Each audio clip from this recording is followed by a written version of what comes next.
I'm Kristy. I'm Katie. And we're both very fiercely competitive, and we play a lot of sports. Fiercely. So I think it helps drive our success. I want her to eat dirt at most possible times. I always make her eat dirt. But I mean, not if we're on the same team. I mean, and I don't want it to be like a blowout win. No, I mean, if we're I want swimming, it to be like she's on my toes. Right. If we're swimming and we're in the same race, I want her to lose by a fingernail to me, just to show that she was just close enough. It's aggravating loss. Right. Or if we're playing for softball and we're doing for total bases, I want to hit a home run and maybe you could have a triple. Right. I mean, I wouldn't stop short of running an extra base just to clog up the base path, but yeah, I wouldn't do that kind of dirty. I wouldn't sabotage her. If we're on the same team, I want her to do well, but if we're playing volleyball on either side, I want to pop one to the back corner and make her dive after it, and and have to maybe eat sand instead of dirt that time. So Katie and I play every sport. We play volleyball, softball, baseball, swimming, flag football, racquetball. We play in 7 different softball teams in the city. It's kind of absurd. Yeah, it's a little ridiculous. And I like playing softball with Katie because she always hits it to left field, on the left field line. I always hit it to down the right field. So people can kind of count on us who's up and where they can blast the ball. So sometimes people shift over to left field and they don't know who it is that burned them on either side. Field, so it kind of creates a fun little angle. But when Katie and I play even racquetball together, racquetball I think is probably our fiercest sport because it's one-on-one. It gets nasty. It's like we're in a cage. It's almost like a dog fight.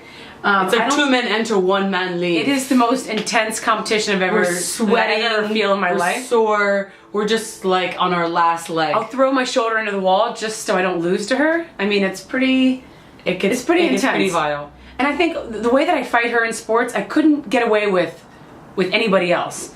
Friendships would end if I pulled some of the things that I do. It wouldn't even matter if I was dating a total stud horse. If I was as competitive with him as I am with her, it just wouldn't work out. No. So Katie and I live in New York City. Upper West Side. We write about sports and we travel around and do a lot of odd sports and we compete in some of the sports. So we did a pillow fighting championships once, and Katie and I fought each other during amateur night, and it was intense.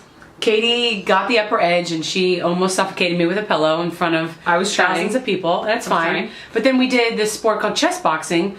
And she annihilated me. And then you box, and I knocked Katie out, and I felt literally really she knocked me out. She punched me in the side of the head, and my legs crumbled underneath me like Jenga towers. Right. She said she felt like she was hit by a car. I felt, when I saw her get knocked out, I felt simultaneously high as well as... She was laughing. There's video evidence that she was laughing. I could have been seriously injured. The high was from laughter, and it was also from pride. I felt ha, I got you. Oh yeah, and then what if something serious would have happened? And then I feel bad because then she was crying, but then after she's like, that hurt really badly, I felt really proud, and I was like, yeah, that's right. Remember pillow fight championships? Only a month later was she showing concern. We also like to bike around the city, wherever we go, from the top of the island to the bottom of the island. Doesn't matter where, doesn't matter what the weather is. Right, I've actually rollerbladed from the top of the island down, a little dicey in some sections. It's kind of like a video game. Right. It's just this high adrenaline, high intensity.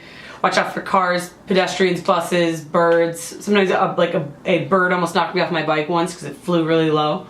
Our mom always said that we were like boys with boobs, and she's always saying things kind of true. Why can't you just play with dolls? Look at this, I got your porcelain dolls, don't you like it? Oh, don't you like it? And the only time that we ever liked a doll that she got us was when it was a porcelain doll dressed like a vintage, a League of Their Own type softball thing. player with pinstripe pants. Cute little dress with high socks and a little baseball cap in her hand, and that was the only doll that we liked. We used to always get picked first in kickball because other kids liked the fact that girls would burn the other boys from the other team. Yeah, so it was kind of a little snide element. Not only did we beat you, but a couple blonde girls were the ones responsible for the winning run or an ace on a serve. Right. So sports has always been our life, and we love every element of it, and it's part of our work, it's part of our play, it's part of our just happiness, and it's just part of everything. Yeah. Thank you.